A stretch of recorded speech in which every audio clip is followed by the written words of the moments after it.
¿Qué voz es esa que hace a un hombre ser guiado en el desierto? ¿Qué voz es esa que hace a un hombre dejar su parentela? ¿Qué voz es esa que hace a un hombre poner en el altar lo que más ama? Es la voz del Dios de Abraham, que hace del frustrado el padre de una gran nación. Es la voz del Dios de Abraham, que hace del frustrado el padre de una gran nación. Esa voz habla contigo para tornarte un vencedor. Déjate guiar ahora por la voz de este Dios, y todas las promesas hechas por el Dios de Abraham en tu vida se cumplirán.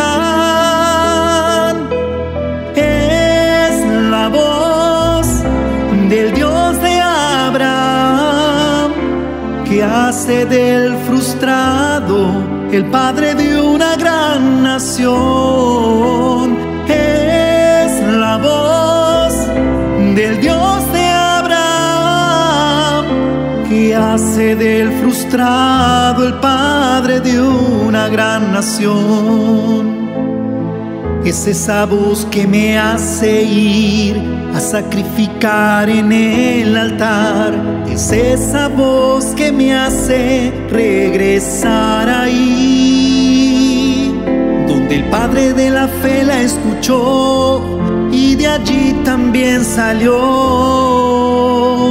Es esa voz que me dice hoy: ve adelante, no desistas. Esa voz me dice hoy: Dios siempre proveerá. Escucha esa voz y tu vida se transformará. Es la voz del Dios de Abraham, que hace del frustrado el padre de una gran nación.